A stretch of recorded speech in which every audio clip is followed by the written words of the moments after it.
Yo, what's up, guys? We're back. We're going to be doing another breakdown and predictions video this week. It's for Marina Rodriguez versus Amanda Lemos, UFC Vegas 64. Pretty interesting card. And right before we get started, like always, just want to tell you guys about what's going on the Patreon this week. There's a ton of MMA events this week going on. So this is one of those weeks I would definitely urge you to get on the Patreon. We're coming off winning 7.98 units last week at UFC Vegas 63. So we had a great week last week on betting, and definitely going to try to move that into this week. And I'm feeling pretty confident on the bets that I have for UFC Vegas 64 and the reads and predictions on the majority of the fights. So feeling pretty good about this week. And then you also have a ton of other events to look forward to. Like I just said, for instance, we have several events on Fight Pass. We have Aries FC9. There's LFA going on this week as well. There's a Cage Warriors. So there's 3 really good shows on top of the UFC. And they also have an ACA show that I might look into as well. So there's a lot of MMA to bet on this week. There's a lot of money to be had. And before we get started, I want to give you guys another opportunity to make money with some other really reputable gamblers, and that's cashflowmma.com. Big shout out to them for sponsoring this video. And man, they've just been killing it all year. They've been getting a lot of really good things going on. They've been making a lot of money on their website for a lot of people. And you can see right here, they even have some people giving them shout outs, some UFC fighters like Mike Davis. You see some other real good reviews here. And man, I mean, this isn't just fluff. They really are some of the best around. CashflowMA.com. If you go over there, you sign up now, you could use a free promo code MMAGuru, get access until January 1st. So you have basically 2 months to check them out and see what you think about them. And you could potentially make some money for free and then parlay that into next year, get yourself a membership and get right back cracking Cashflow MMA. Maybe bring that some of that money and sign up for the Patreon too, man. So yeah, cashflowmma.com. They're awesome. Check them out. They're really one of the best people around. So cashflowmma.com is the sponsor for this video and definitely one of the best bettors in MMA today. In this first fight now, we got Ramona Pascual. She's going to be taking on Tamires Vidal. This is going to be in the women's bantamweight division. And Ramona Pascual, she's potentially getting her final chance to get a win in the UFC. Her first 2 UFC fights have not gone as planned. She's 0-2 to start her career. She fought 2 decent fighters who are on the fringe of the top 15 in Josiah Nunes and Jocelyn Edwards. She was semi-competitive in both fights, but clearly lost. And before coming to the UFC, she did have 3 first-round finishes in a row. So she must get back to that confidence and performance level on Saturday. Her opponent, Tamires Vidal, she's a Brazilian fighter. She's not only going to be making her debut in the UFC, but it's also going to be her first fight outside of Brazil.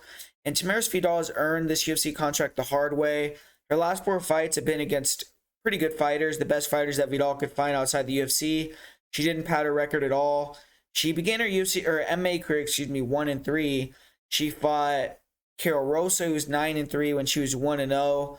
And obviously Rosa ended up becoming a high-level UFC fighter.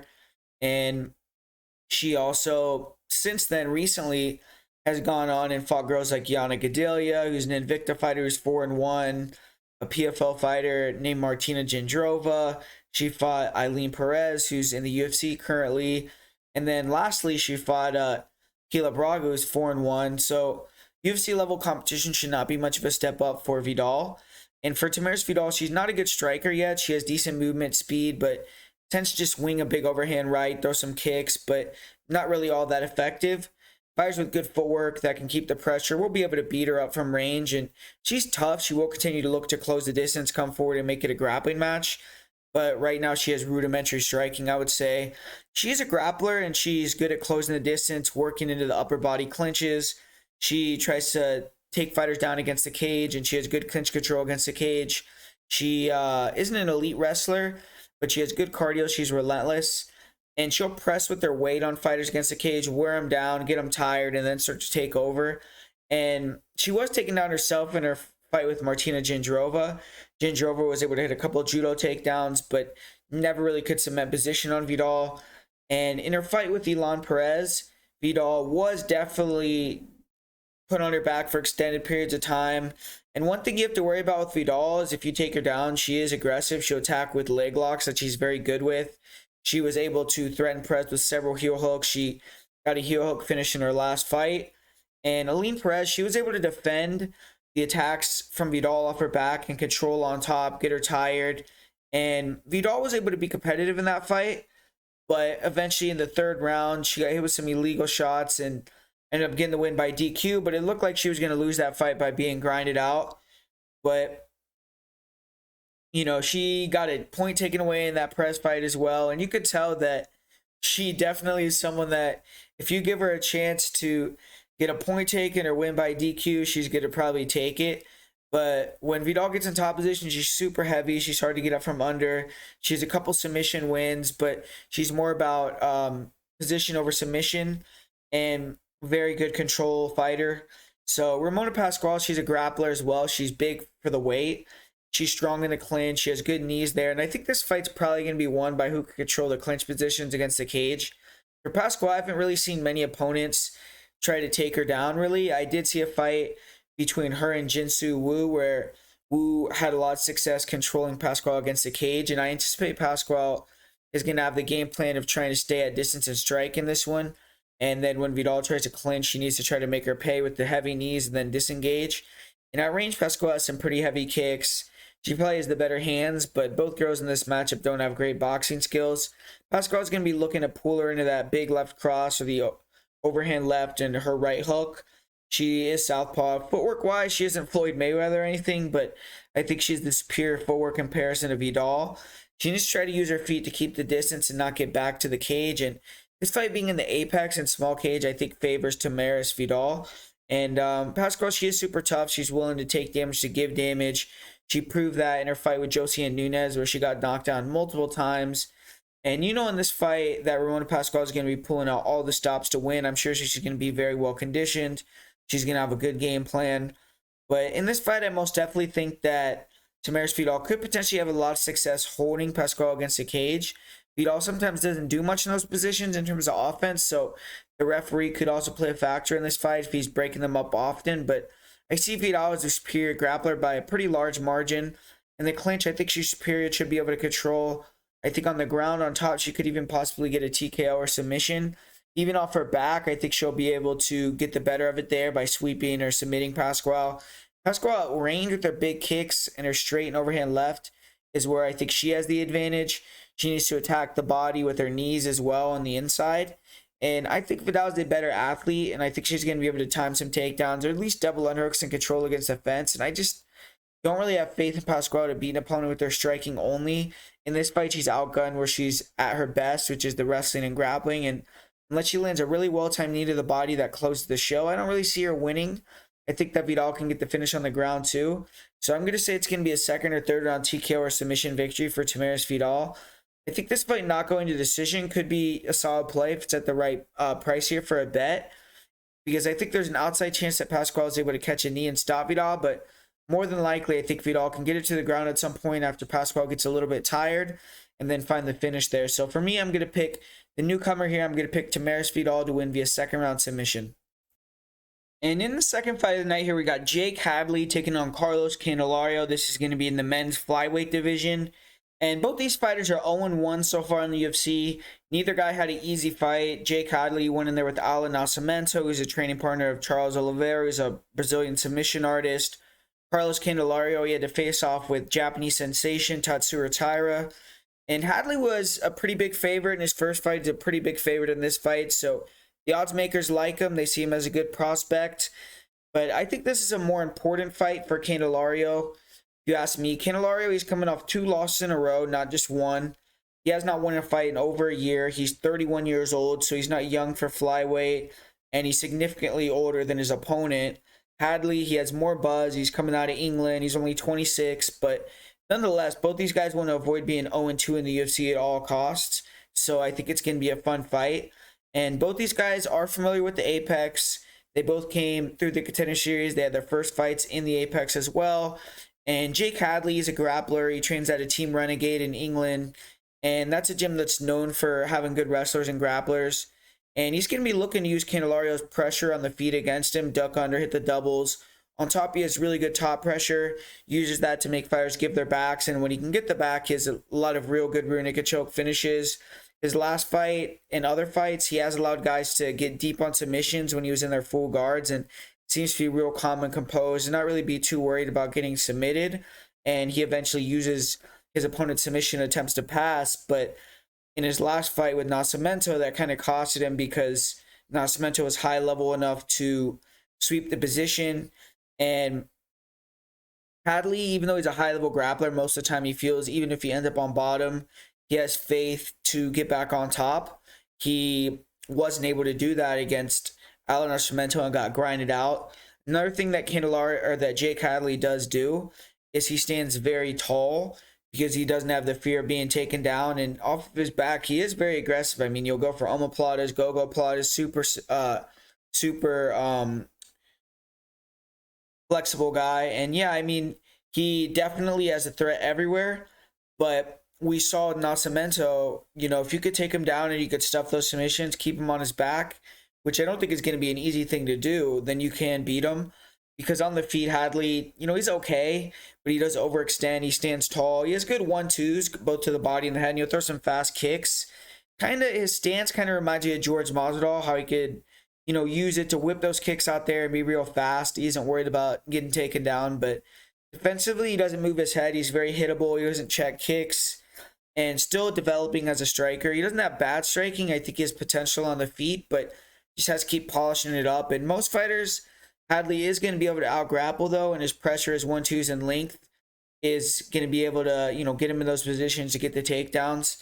And Nascimento had the luxury of being able to take down Hadley because he had the faith in jiu-jitsu. I don't really know if Candelario is going to have that same confidence. And Carlos Candelario is a heavy-handed wrestler. I'm curious to see how he plays out in this fight, because I don't know if he's going to have the confidence to want to hit takedowns on someone like Hadley. He has good sweeps and submissions, but we did see against Tatsuro Taira, Candelario was able to be effective when he got in the top position, and that could be something that he sees and say, okay, I'm going to go in here, get takedowns, and try to control from top. But you watch this fight in the Contender Series, he got several takedowns, but didn't really do much with the top position. He allowed his opponent on bottom to do more, allowed his opponent to stand up from bottom several times, and I think that Hadley will be more active off of his back than Candelario will be on top. So Candelario is a dog. I think he's going to want to keep it on the feet, try to pressure, get Jake Hadley tired, and land some big bombs. But I feel like Hadley is the faster guy, a little bit more technical with the striking as well.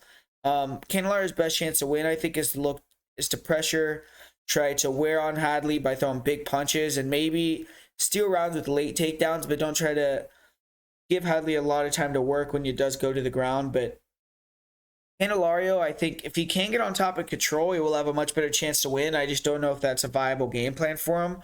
And one thing about Candelario is he does give his back, and Hadley has a tendency to take the back, and Candelario can be taken down as well. As takedown defense is an elite, so if Hadley can get on top, I think he could dominate there. Cardio-wise, I think both guys have great cardio. I don't really think either guy has much of an advantage. I think Hadley should probably bounce back in this fight. He's going to have the wrestling edge. I think he can time takedowns. I think that he is more athletic, younger. Candelario is a tough guy. He's going to be hard to hold down and submit, evident of his fight with Tatsuro Taira, but I don't think he has enough offensive skill set to win here. Even if he hits takedowns, I don't see him being able to be successful on top and be effective. I think Hadley's going to be pressured forward and being faster on the feet as well. And Hadley is very dangerous when you take the back, so I think a submission is potentially there. But Candelario has proven he's very hard to finish. He's never been finished in his career. That leads me to believe it's probably going to be a decision victory for Hadley. So I'm going to say Hadley wins via decision in this one over Carlos Candelario as a pretty big favorite here.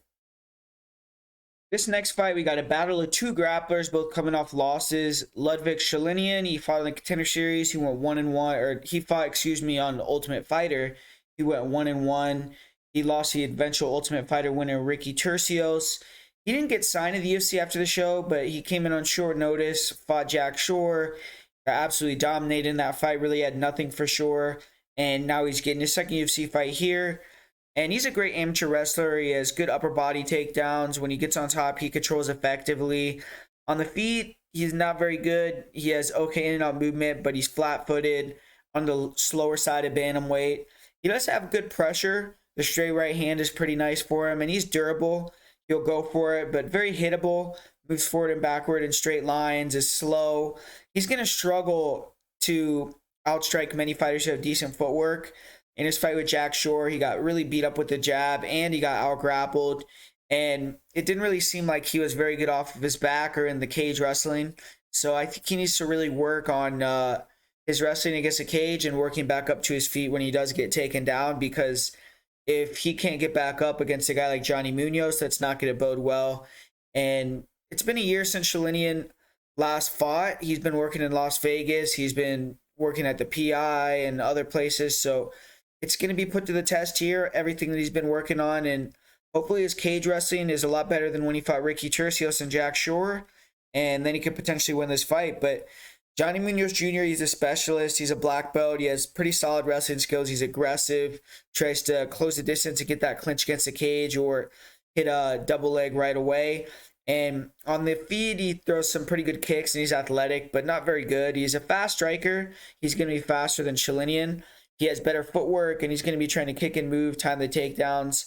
And I think even if he throws kicks, I don't think he's too worried about Sholinian taking him down, because I think he feels he's superior in the grappling, even off of his back. And that's going to be kind of the battle. I think that's where Sholinian could potentially win the fight as an underdog, is if Johnny Munoz Jr.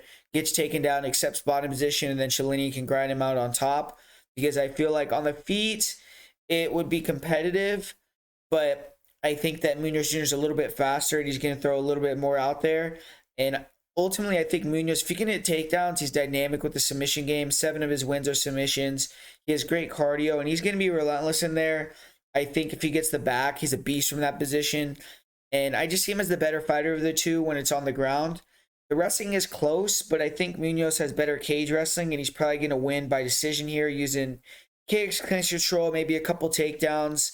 And I think he's coming off a knockout loss, and it's not been 6 months. That's one of the other things I'm worried about, besides him getting held down, is him being a little bit hesitant with the striking because of getting knocked out. But there isn't a huge striking threat with Sholinian, so I think he should be good. And I just feel like he's the better grappler. Maybe Sholinian has better wrestling pedigree and a better background in amateur wrestling, but in MMA grappling, I think Johnny Munoz Jr. is the better of the two. I think he's a little bit better athlete, and I have to go with him here to win this fight via decision. I think he'll just be a little bit more aggressive and do a little bit more in this one. And in the women's strawweight division, we got Jinh Frey taking on Polyana Viana here. And this is a fight that I don't have a big opinion on. Not going to have a long breakdown, most likely. This is a fight I wouldn't want to get near with the 10-foot pole betting-wise either. I just feel like Jinh Frey, obviously she's getting up there in age. She's 37, which for strawweight in women's fighting, I mean, that's probably one of the oldest strawweights ever for UFC, I would honestly think. I mean, there definitely is maybe a couple that were older. I know Jessica Aguilar for sure, but definitely, an impressive thing to be 37 years old and still fighting at this level. But obviously, it also is a bit of a detriment. But we got Polyana Viana. She's 30 years old, so she's 7 years younger. And she's had some, not really a lot of success in the UFC. And Jinh Frey, I feel like, has had a better UFC run, even though it's been shorter. She did lose to Kay Hansen, where that was a bad loss, but she was able to get 2 wins in a row. Her last fight against Vanessa Demopoulos, I mean, personally, I feel like that was a robbery. I think Jinh Frey definitely won. I don't really know how they gave the fight to Demopoulos, but she also has another close loss to Lomaluk Budmi, who's a little bit higher level, so that's not a bad loss. And then Polyana Viana, she has kind of, I believe she's like 2-4, 2-5 in the UFC, and she's gotten a couple wins against some low-level girls by catching them in arm bars off of her back, and that's basically her way to win. Her last fight, she had a real strange fight, and it was basically her on the feet throwing kicks from the outside. Kind of both girls had ineffective striking, her and Tabitha Ricci, and then it would go to the ground due to Ricci getting the takedowns. Viana would accept bottom position. Ricci would stand up and kick her legs and avoid the guard, and Viana just let the time run out on herself and lost the fight. And I mean, to win this fight, Viana would need Jinh Frey to make a mistake, I think, because on the feet, Jinh Frey, in my opinion, is a lot better striker. She has good Muay Thai, good speed. She's pretty technical, throws in combination, nice kicks, and she's strong in the clinch as well. I think she's the stronger girl. So for Polyana, she's going to want to be trying to kick and move and then either time a takedown, which I find hard to believe. She's not really someone that goes for takedowns, and I don't think she's going to be able to get a takedown on someone that has, fairly good takedown defense and is fairly strong like Frey. And I think she's more going to have to either, slip off a kick on purpose, end up on her back, or try to pull guard some way and entice Jinh to follow her to the ground. And if she can get Jinh Frey on the ground, you have seen Jinh Frey submitted. We've seen her not really be the most proficient submission grappler, so that's potentially where Viana could get the job done. But on the feet, I think that Jinh Frey has the advantage. I think she throws more volume, is more technical, and I think she's stronger, probably has the better wrestling. She has a lot of experience, and she should, have the know-how and the smarts to not engage on the ground with Viana. And even if she does have to go to the ground with her for a little bit, you just have to be weary, man. If you did enough armbar defense in your camp, you were working with someone that had a long, dangerous guard, then you should be good to go, and you shouldn't be caught in anything stupid. So this is a fight where Jinh Frey should get the job done. I think she should win fairly easily. I think she's the better fighter. But Polyana Viana has that submission threat against anyone. She has a lot of first-round submissions, and if Jinh Frey goes in there and sleeps on her, she could get submitted. So I'm going to go with Jinh Frey. I think she should definitely win the fight on paper, and I'm going to say she wins by a pretty dominant decision.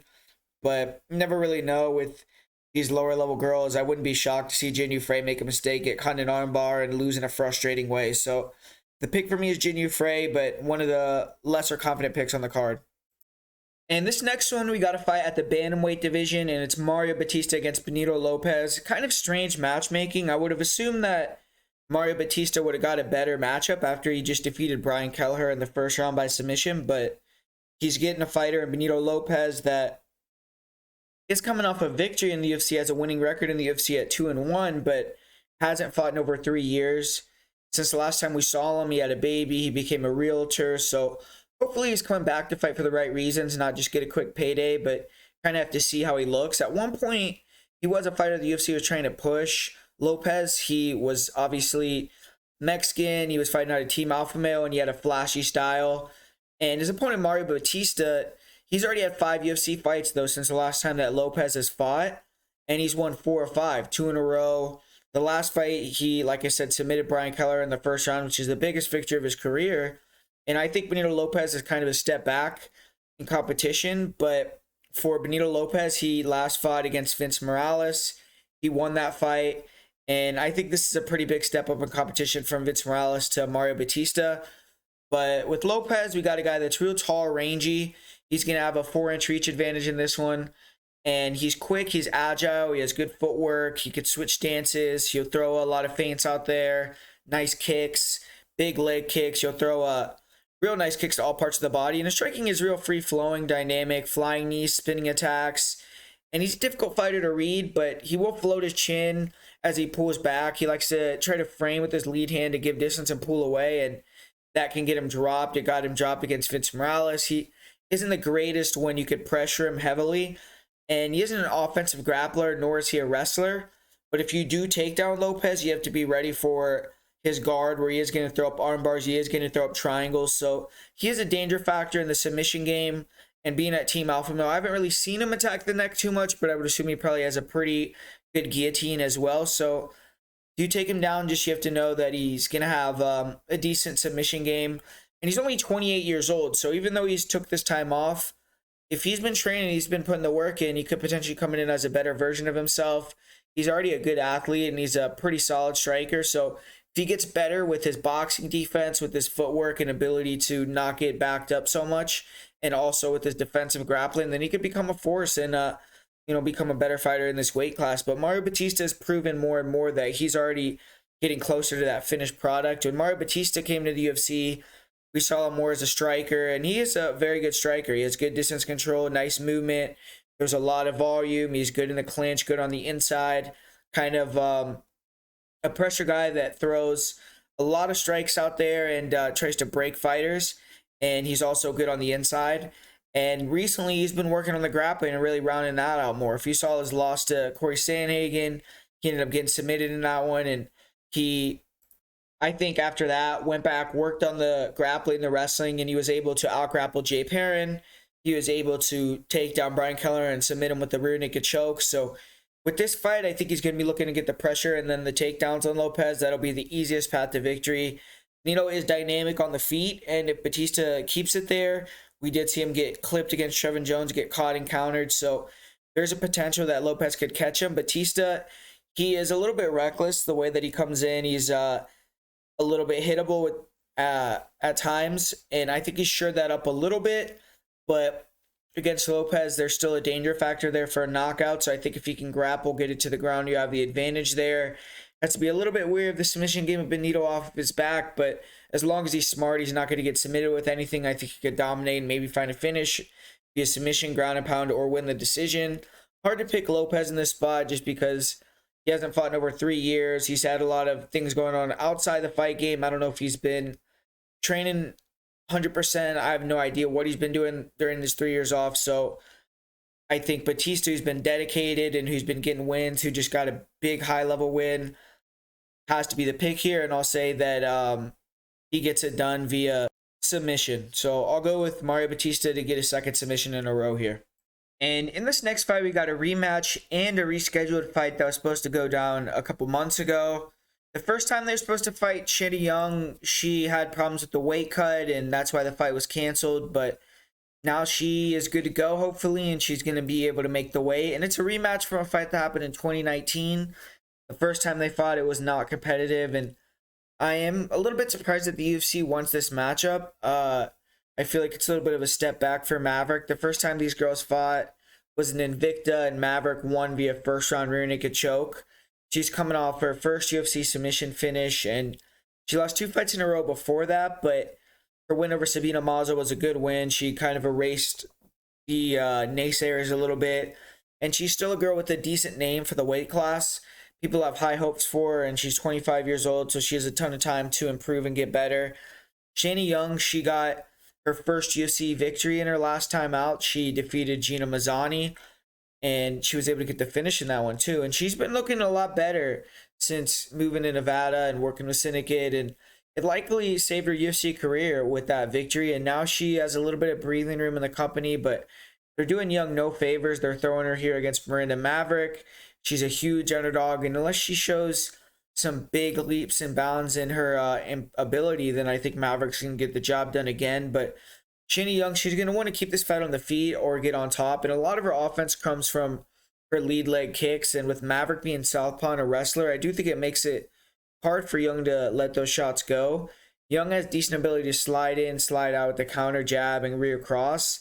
In this fight, I think she may look to counter with heavy shots early and try to even flip the script and hit a takedown. We have seen Maverick be taken down and dominated off of her back. In a lot of women's MMA fights, whichever fighter gets on top first tends to win. So Young getting on top will increase her chances of winning by a lot. If Young ends up on her back, I just don't see her faring well. She tends to try to be aggressive with her submissions, and that's at a detriment to her because a lot of the time her submission attempts are low percentage, such as leg locks, and they get her hit with big ground and pound, put in bad positions, get her tired and get her finished. And Young is tough. She's not just going to roll over, but she makes a lot of mistakes on her off her back. And in her fight with Gina Mazzani, who is a strong wrestler, she was able to stuff a lot of the takedowns, which is impressive. And I do think Mazzani is the bigger and stronger girl in comparison to Maverick, but Maverick is better with her wrestling technique, her timing, and her cardio in comparison to Mazzani. And Young is good at defending clinch takedowns, which is what Gina Mazzani was going for in that fight. Whereas Marina Maverick tends to shoot on the legs, which Shanna Young has historically had a harder time defending. And in the second round, though, of her last fight, Young was able to get on top herself and get the finish. So she's big for the weight. She has heavy hips, good ground and pounds. And I think if she gets on top of Maverick, that'll be her best position to do work. Cardio-wise, I do think Shanna Young has shown some cardio issues in the past. Her last fight, she came in way better shape, and I expect her to do that again here. But you do have to be a little bit worried about Young gassing in a high-paced fight. In the first fight, Shanna Young did get the better of the stand-up. She was the bigger girl. She was actually able to drop Miranda Maverick in the first minute of the fight, but got taken on shortly after that. Maverick got in on a single, and Shanna Young actually did a good job defending for a little bit, but eventually was taken down and then got caught in that rear naked choke. The fight ended in about 2 minutes and 30 seconds. Essentially, we saw Young land a nice jab, drop Maverick, and then Maverick get aggressive, get in on the single, get it to the ground. When she was on top, it was over. Quickly took the back, choked Young out. In this fight for Maverick, I don't see why she would stray from that game plan. Jinh has been finished on the ground in 3 of her losses. She's been submitted with the rear naked choke twice. Maverick is a super strong girl, solid wrestler. She's southpaw. She throws some good kicks on the feet. I do think Jinh has a slight edge in the stand-up. Jinh has faster hands. I think she's better in exchanges. I think she has a little bit more power. But Maverick has gotten better with her pressure, her 3-2s. She's going to be the girl going forward, pressuring, trying to get Jinh against the cage and take her down. And eventually I think that Jinh is going to get taken down and submitted or TKO'd at some point in the fight. I just think that Maverick is too good on the ground for Shanna Jinh. She has the cardio and she has the ability to get it to the ground. I think that the fact that she could shoot on the legs is going to give Jinh some issues. I think Jinh had some knee problems or something, and that's why she's probably not that good at defending those takedowns. But I'm going to go with Maverick via second round submission here. In this next one, this should be a fun fight. We got Shayilan Nuerdanbieke. He's going to be taking on Darrick Minner. And like a lot of fights on this card, it's another grappler versus grappler matchup. Darrick Minner is the more dynamic grappler. He has 22 submissions. But Shayilan Nuerdanbieke is no slouch. I mean, the guy has 10 submission wins, 17 KO TKO wins. So both these fighters are finishers of the highest order. Darrick Minner, he's 2-3 so far in the UFC. He got a quick submission win over TJ Laramie. He got a decision win over Charles Rosa. And then he has losses to good competition in guys like Grant Dawson, Darren Elkins, Ryan Hall. For Shayilan Nuerdanbieke, he's 2-1 in his UFC career. He had a tough debut. He fought Josh Culibauer, I think is underrated, very good fighter. Dropped a decision in that fight. And then got 2 wins over lower level fighters in Sean Soriano and TJ Brown.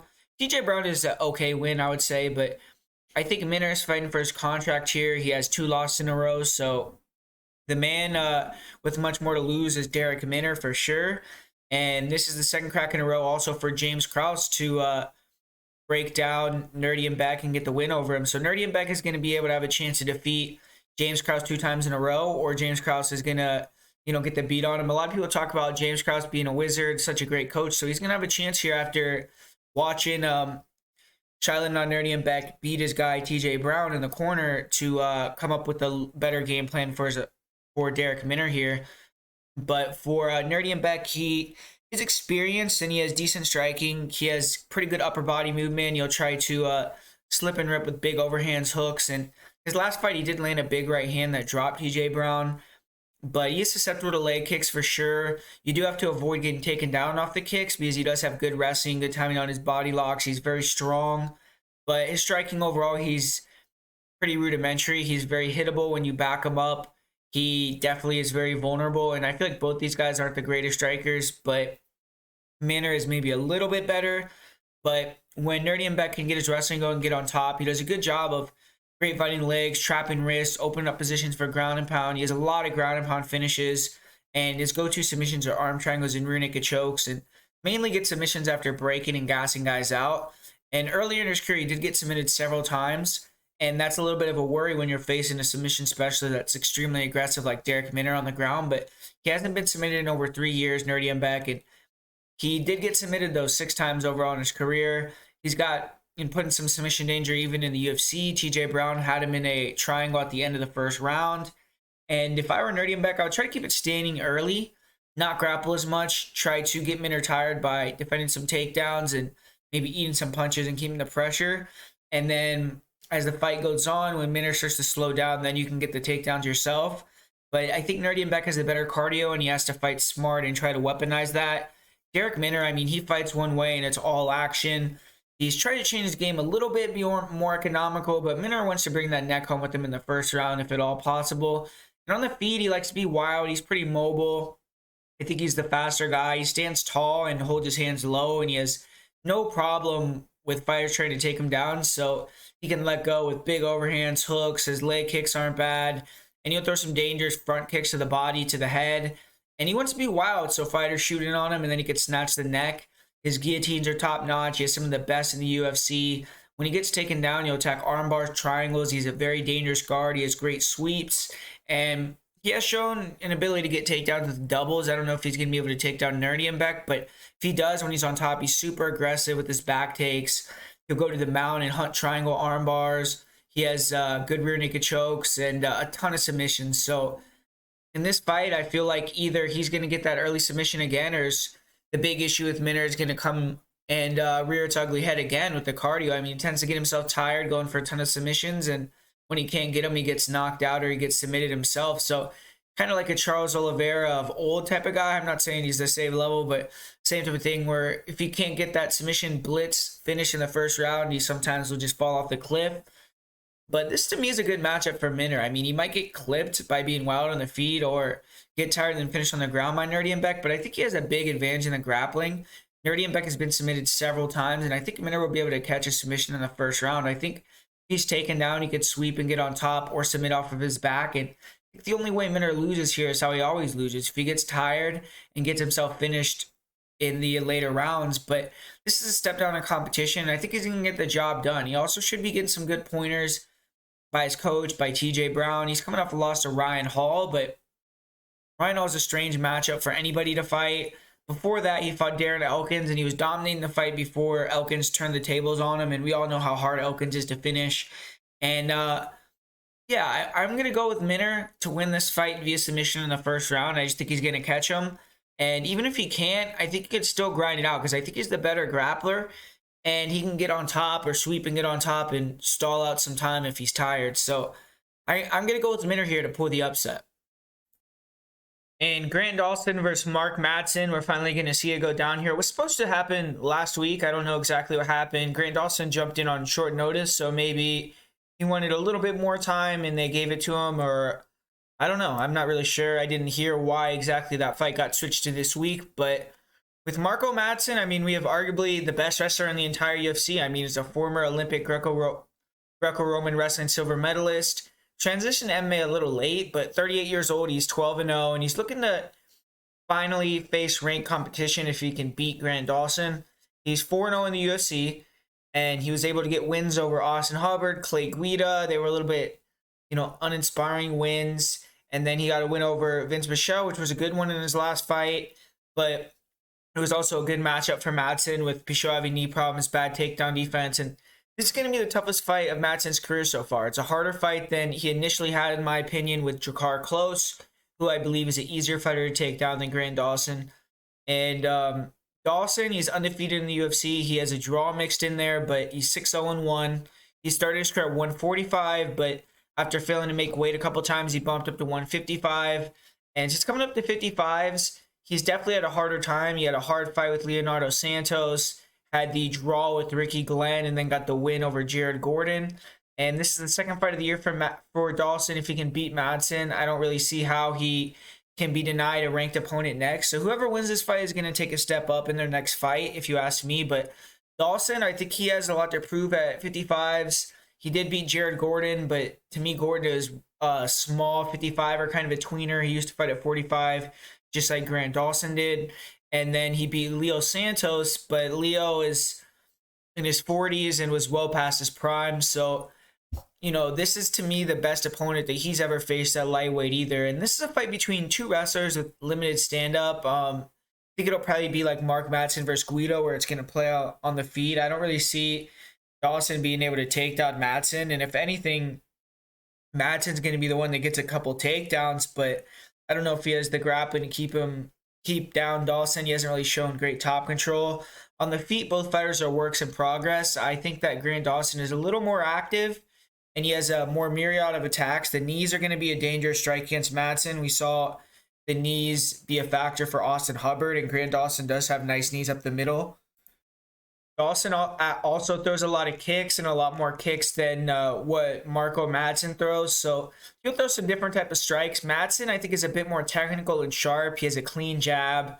He has the power edge. I don't know if he's going to be able to keep up with the amount of strikes volume-wise that Dawson's throwing out there, but I think he has the better hands, sharper 1-2s. His jab is nice. His leg kicks are nice, and he can keep the range pretty well. And I think he's a little bit more technical. Dawson throws a lot out there, but he's not really super effective. I also think Dawson is going to be the fighter pressure and controlling the cage, so that's going to be something that helps him out. Both these fighters have cardio issues, so if Dawson is able to hit a couple takedowns, I think he wins this fight because he can get the back control. It's a superior grappler. If it stays standing, I really don't know. I think it could honestly go either way. I think Madsen has the cleaner jab, rear cross. He has the power edge. And I think he could be the one that gets clinch control time, holds Dawson against a cage, maybe gets a takedown or two. He's been working with Fight Ready for a while now, and that's only going to continue to enhance his game, training with Henry Cejudo and all those beasts over there. And man, I mean, I'm going to give the edge to Mark Madsen by a slight edge. I know a lot of people are probably going to be going with Grant Dawson, but I'm going to say Mark Madsen's able to use the jab because I feel like Dawson's Philly shell defense is really bad. And I think he'll use the jab and use his rear cross to land the bigger punches. And I think he'll be able to be the one that controls in the grappling against the cage, gets a couple takedowns, and can win that fight by decision.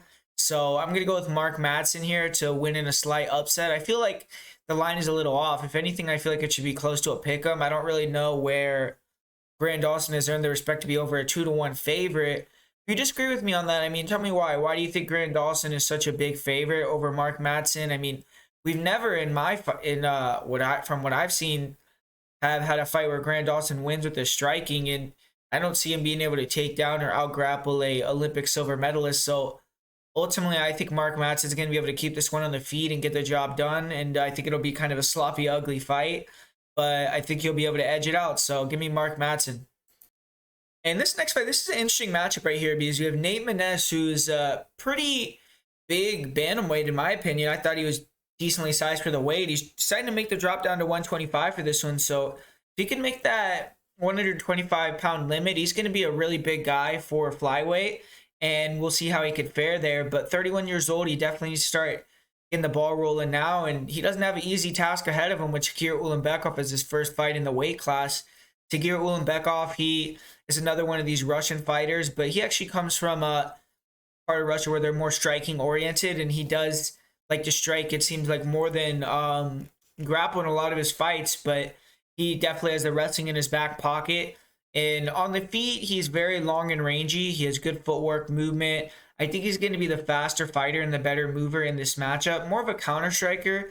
He'll feint, fake on the outside, get opponents to bite, and then counter with 1-2s or 3-2s. Fast twitch, good job of pressuring, forcing exchanges, and winning most of the exchanges. If he improves his jab and head movement, he could become a real issue for the division. When he gets his timing, he can really touch guys up, pull them into head-body combinations, be a dangerous entity. And he can be a little bit stagnant at times with his head movement. He can get hit with some overhands, some crosses. He doesn't check leg kicks. Most of the times, he has, an ability to control distance and defend the headshots by just keeping range. But he is a little bit hittable at times. Leg kicks were an issue for him against Bruno Silva. So Nate Maness, I think he should throw a lot of leg kicks in this one and really try to beat up those lead legs of Tagir Ulanbekov. And in his last fight, Ulanbekov had a really close fight with Tim Elliott where kind of got out-hustled in that one, so he needs to up the volume a little bit if you ask me. But Tagir Ulanbekov, he has a good grappling style. He isn't active with his wrestling too much, but he has good takedowns in the clinch and against the cage. Solid top control. Fighters stand up using the fence. He'll drag them back down and take the back from standing. In this fight, I think Russia should be a big part of the game plan. He has the cardio to go 3 or 5 rounds. He does have a couple submission wins. Mostly, he's just trying to grind it out. He isn't a big finisher. And his last fight, he actually went in there with Tim Elliott. And there was a lot of scrambles, a lot of really good grappling from both guys. And Tim Elliott edged the fight in a really controversial decision. So, Ulanbekov is going to go out there and try to differentiate himself and win in a lot cleaner fashion or get the finish in this one. But Nate Maness, tall, long, rangy fighter, southpaw, and he stands very tall as well, so he stands very upright, and that helps him be really fast. He has a real nice left body kick, left straight. He has some power even at 135, so at 125 he probably will be very powerful. He does leave a chin in the air a little bit, but he has a strong chin and he's willing to brawl with you, so he almost invites you to try to land so he can try to land his counters. And he's pretty strong in the clinch. He has good takedowns against the cage, so it's going to be interesting to see how Maness and Ulanbekov match up because Ulanbekov likes to get most of his takedowns against the fence. But if you do take Maness down, especially in space, he could struggle to get back up to his feet. He does have good submission defense and he could stay safe, but it's not really very pretty. He can lose rounds for sure. He got dominated against Johnny Munoz in the first round when he got taken down. His last fight with Umar Nurmagomedov, he got taken down essentially for the entire fight almost and was held down. And the thing about Nate Maness having fought Umar Nurmagomedov last, is it does give Khabib's camp, that already one look at him, where Tagir trains with Khabib and them as well. So he's going to have, some pointers and some things already about Nate Maness's style that they already had game plan for. So I feel like Ulanbekov is going to be smart here and choose that same game plan that Umar did. Use your range striking to time the takedowns, get on top, and just blanket this guy. And with Nate Maness, I don't know if the 125-pound cut is going to be fruitful for him. I feel like he's a big guy, and that could potentially, wear him out a little bit or make him not as powerful. So I have to see him win at 125, see how he looks before I'm confident in picking him. And I think Ulanbekov is the rightful favorite here, and I think he'll get the job done by decision. And then this next one, we got the obligatory, terrible heavyweight fight on the main card. I don't really know, if the UFC, I don't get, who likes these fights. Last week we had I can't even remember who it was. Who was it?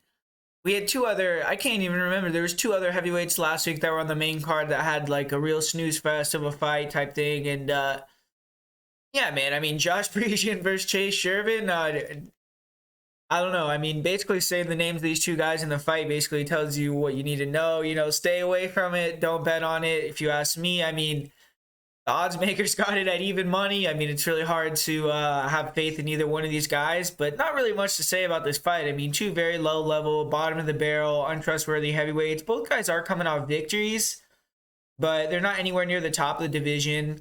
Josh Parisian, he is athletic. He throws a lot of volume. He'll throw some different attacks out there, some spins, a lot of kicks, but he has no structure. He really relies on fighters getting tired and then being able to out volume him with that flim flam striking and take him out. And his grappling is weak. I mean, he was able to gas out Ulanbekov and then take him down, but I don't think he'll be able to out grapple very many people. Chase Sherman to me has better fundamentals. He has heavy leg kicks, which should come in handy. He has a nice jab, heavier hands. I think he can match the hand speed of Parisian and throws a little bit tighter punches. Sherman's problem is he can have terrible defense, doesn't move his head at all. And his cardio is horrible. He gets tired, his volume falls off a cliff, and he just becomes super hittable. In this fight, he can't hurt Parisian early and then empty the tank, because that's what we saw Ulanbekov do in his last fight against Parisian and ended up getting finished in the second round after not being able to finish Parisian in the first. And now that Parisian is going to be tough, kind of know that, be able to kind of preserve your gas tank. And ultimately, I'm going to go with the more technical fighter here. I think that Chase Sherman is going to be able to chop the legs, pressure, have the better hands, get the better of the exchanges. And I'll say he wins via second round KO TKO.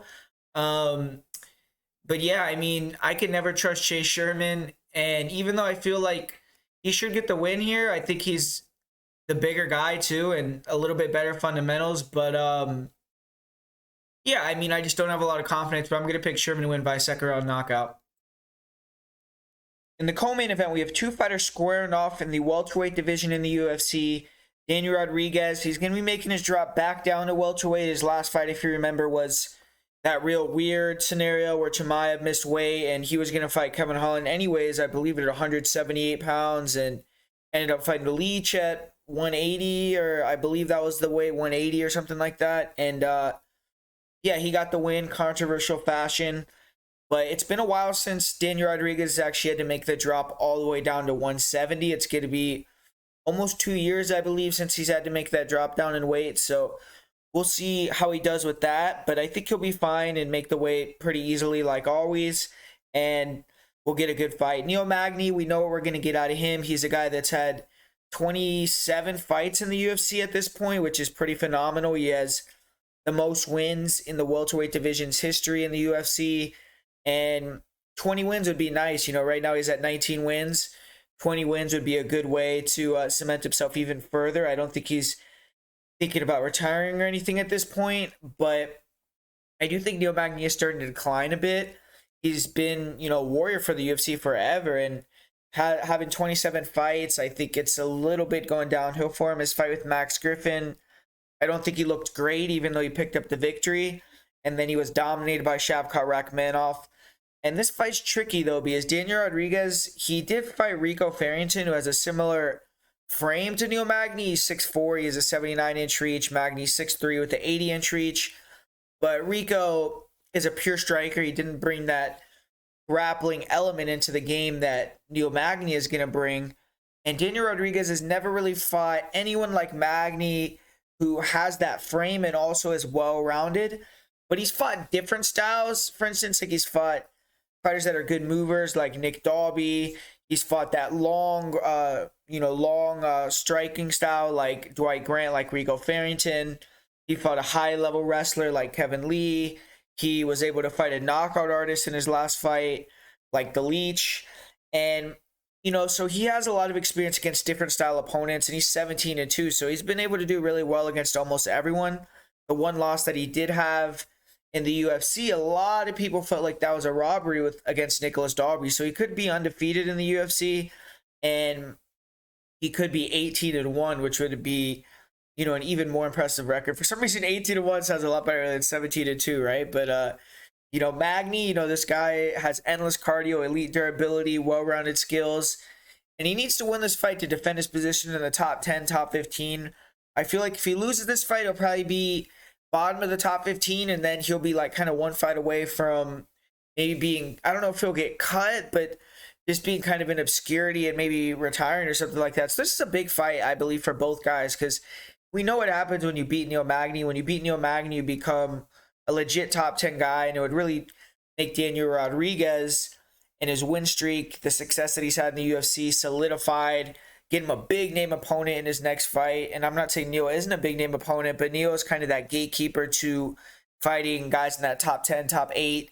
And Neil Magny, he has to win, like I just said, to defend that top 10, top 15 position. So both guys have a lot to play for here, and they're both a little bit older, both 35, so both can't really afford to lose. Historically, Magny has mostly lost to fighters that out-grapple him, such as Shavkat Rakhmonov, Michael Chiesa. He lost to RDA, Damian Maia, Sergio Moraes. The strikers Magny's lost to, Santiago Ponzinibbio and Lorenz Larkin, were both super fast, explosive athletes, much more explosive than D-Rod. Magny, I think he's going to have the same game plan he always does, which eventually you're going to start to get figured out, but he's going to stay long. He's going to use his kicks, front kicks up the middle, some straight shots, and either try to back up D-Rod and clinch him against the cage, or get D-Rod to overextend or chase him so he can time the clinch that way, and then try to zap his energy by hanging on him, using his length, being effective in the dirty boxing clinch realm that like he is. And at range, he's going to have to try to stay long, try to keep the jab, I believe, in Daniel's face and try to be high volume. And I would really try to attack those front kicks to the body, punches to the body, because we did see Daniel Rodriguez get hurt to the body against Rico Farrington, who has a similar frame to Neil Magny. And Magny, if he can get it to the ground, then he's going to probably be able to do work there. He's going to probably do well. Daniel Rodriguez does have a good guillotine, which Magny does have to look out for, because I think Magny could be submitted. He has questionable submission defense.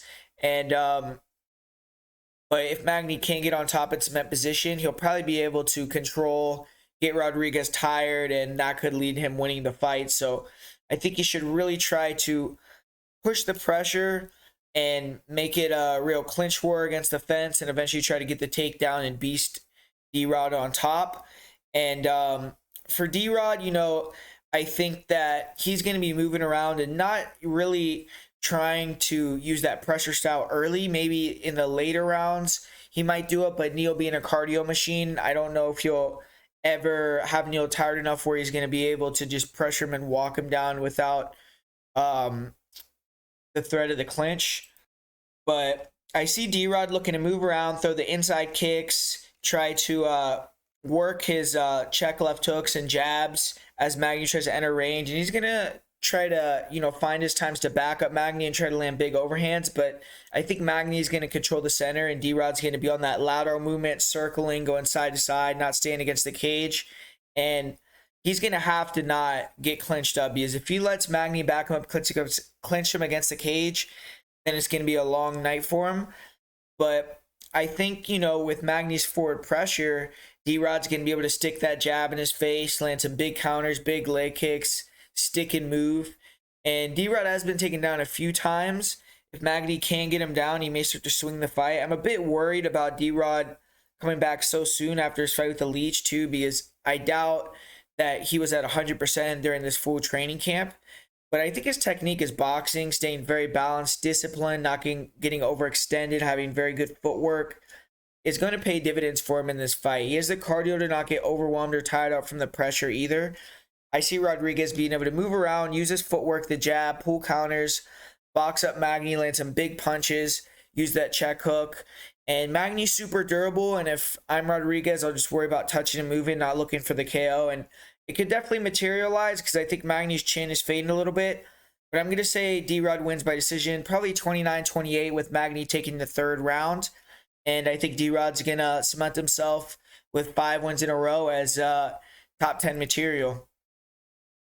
And we got the main event here. We got Marina Rodriguez taking on Amanda Lemos. This is going to be the women's strawweight division. This fight does have title implications, in my opinion. I don't know how they could give Marina Rodriguez another fight after this that's not a title fight. She's won 4 in a row. She's been beating some of the best girls in the division. You could already argue that she deserves the title shot already over girls like Jinh and people that have already had multiple opportunities to win the belt. But she has to win one more, and she's facing a Terminator, man. She's facing a girl that goes out there and swings for the fences, tries to kill you, and Amanda Lemos. And Amanda Lemos, she is in the mix as well for a title shot. I wouldn't say she has quite the merit that Marina Rodriguez does, but her only loss at 115 pounds is to Jessica Andrade, who's a former champion in the weight class. She's been able to get big wins. Her last fight, she got another finish victory. So if Lemos can get the job done, I think she'll probably be one fight away from a title shot herself. But this is a really fun matchup because we have 2 girls that are probably going to throw down. Marina Rodriguez, I think, is a little bit more multi-dimensional, even though Lemos has that submission ability and the submission advantage. She's got a submission in her last fight with that real nice guillotine. She's shown, a really good squeeze when she choked out another opponent of hers, Miranda Granger. And Marina Rodriguez has to be alert with the submission game of Amanda Lemos, but she's already proven that she can defend submissions of girls like Mackenzie Dern. So I think she has a high-level submission defense. She, I believe, is a brown belt in jiu-jitsu, and she has better wrestling, better trips in the clinch. She has that Muay Thai background, good knees, good elbows, good dirty boxing. I think that she's better on the inside, on the feet too. And Lemos is just an exploder. I mean, with Lemos, you got to worry about that early first round and maybe the second round where she's very powerful, very fast, very dangerous. Those really nice kicks, real straight punches, technical.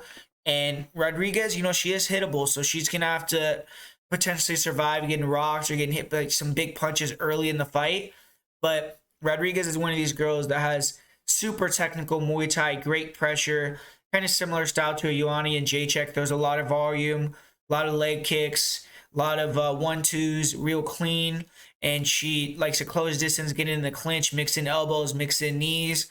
She's really mean. She's someone that really hurts girls, and she goes for the finish. She has killer instinct, and her grappling has really evolved a lot as well. She's gotten a lot better with her wrestling offense and defense. She's gotten better with her jiu-jitsu offense and defense. So you can tell that she's really trying to work and round out her game. She also has excellent cardio, and she's been 5 rounds before in the past where Amanda Lemos is on the opposite side of that coin. She slows down, and I think that could be a big factor in the fight because Rodriguez tends to get better as the fight goes on. She will not get tired. She's going to continue to press, throw the volume out there, and really try to take Amanda Lemos out. And if Lemos starts to slow down, I definitely think Rodriguez could TKO her, even though Rodriguez isn't much of a finisher. If Amanda Lemos gets tired enough, I think Rodriguez could get her out of there. And Rodriguez brings that effective pressure. She's never been knocked out. She's never really struggled against a girl that didn't come in with a game plan to try to take her down and wrestle her. When she's had girls that were content to keep it on their feet and strike with her, she's diced them up and she's beat them up. And with Lemos, Lemos is probably the most dangerous power striker that Marina Rodriguez has ever fought in terms of one-shot power. But we've seen Lemos even against girls like Angela Hill, some lesser Muay Thai strikers start to slow down and really, could have potentially lost that fight with Angela Hill. She also, in my opinion, was losing to Michelle Waterson before she got the finish. I don't really think Lemos is going to be able to use the grappling to negate the pressure and striking to Rodriguez the volume, and I don't think she's going to be able to hang with the volume. So the only way I really see Lemos winning this fight is by early knockout, first or second round, and I think that's not really a high likelihood of happening. There's an outside chance, even more outside than the knockout, of a submission, but I just don't think that's extremely likely, quite honestly. I feel like Rodriguez is going to get the finish in this one. I think she'll be able to really be hungry and want to make a statement so she can get the title shot. And I feel like she's going to go out there and get a second, third, fourth round finish here against Amanda Lemos. I think it'll be, you know, after the first round, probably third or fourth round. I'll say third round TKO for Marina Rodriguez. I think Lemos will just get tired and Rodriguez start to put it on her, really start battering her. And I think Lemos should kind of look for the way out because I've seen Lemos before kind of get tired and not really have the best ability to deal with adversity in her fight with Leslie Smith and her fight with Angela Hill. And I think that Marina Rodriguez brings that same type of pressure and she's going to be able to break Lemos in this one. So I got to go with Marina Rodriguez, and I think hopefully she'll earn her title shot off this win. And I think she's going to get this one done in exciting fashion. I think she'll win inside the distance. So there you have it, guys. Thanks for watching. For my most confident. So there you have it, guys. Thanks for watching. That's going to be the full card breakdown and predictions video for Marina Rodriguez versus Amanda Lemos. And yeah, man, like I said at the beginning of this video, there's a lot going on in MMA this week between Aries FC, LFA, Cage Warriors. It should be all easy to watch as well on Fight Pass. So if you're interested in some bets and some extra content for that, definitely check out the Patreon, support the channel. Really appreciate everyone that goes over there and helps continue to keep this channel going. And besides that, for my most confident pick of the week, I'm going to go with Miranda Maverick. For my parlay of the week, I'm going to go with Marina Rodriguez and Tagir Ulanbekov. So, yeah, guys, thanks for watching. Going to be back next week like always. And just besides that, let's hit the like button. Last week we were a little low on likes, man. So let's try to get over 150 likes this week. You know, come on, man. I really would appreciate that. And for the comments, you know, put down below, you know, do you agree with my picks? Which picks are you targeting in terms of bets? What's props? So would be interested to hear some of your opinions on that. So thanks like always for supporting the channel, and I'll talk to you guys next week.